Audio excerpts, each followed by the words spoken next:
வணக்கம் அன்பர்களே. இந்த காலை பொழுதில் திரு உத்தரகோசமங்கையில் கருணையோடு பள்ளி எழுந்தருளும் எம்பெருமானை அழைக்கும் இந்த திருப்பள்ளி எழுச்சி பாடலோடு தொடங்குவோம். அதுபழச் சுவையென அமுதன அரிதற்கு அரிதன எளிதன அமரரும் அறியார் இதவன் திருவுரு இவன் அவன் எனவே எங்களை ஆண்டு கொண்டு இங்கெழுந்தருளும் மதுவளர் பொழில்திரு உத்தரகோச மங்கையுள்ளாய் திருப்பெருந்துறை மன்னா எது எமை பணிகொள்ளும் ஆறு அது கேட்போம் எம்பெருமான் பள்ளி எழுந்தருளாயே. இப்பாடலின் பொருள், ஒரு குழந்தை பழத்தை சுவைத்து மகிழ்வதைப் போல ஒருவர் இறைவனை அமுதம் என்று சொல்கிறார். ஆனால் உடனே உணர்கிறார், இது பழ சுவையுமல்ல அமுதமுமல்ல. இறைவன் என்பவன் அரிது என்றும் சொல்ல முடியாது, எளிது என்றும் சொல்ல முடியாது.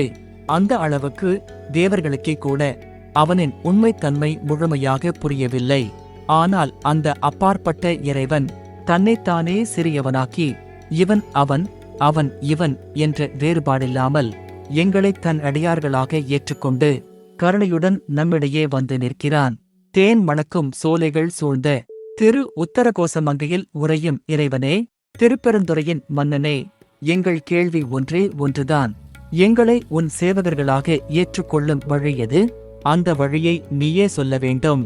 அதற்காகத்தான் உறக்கத்திலிருந்து எழுந்து எங்களுக்கு அருள் வழி காட்டுவாயாக என்று அடியார்கள் வேண்டுகிறார்கள். இவ்வாறு எம்பெருமானை பள்ளி எழுந்தருள அழைத்து இந்த திருப்பள்ளி எழுச்சி பாடல் உங்கள் உள்ளத்தையும் விழிக்க வைத்திருந்தால் ஒரு லைக் கொடுத்து பக்தி உணர்வை பிறருக்கும் கொண்டு சேர்க்க ஷேர் செய்து இத்தகைய அருள்மிகு பாடல்களை தொடர்ந்து கேட்க சப்ஸ்கிரைப் செய்யுங்கள்.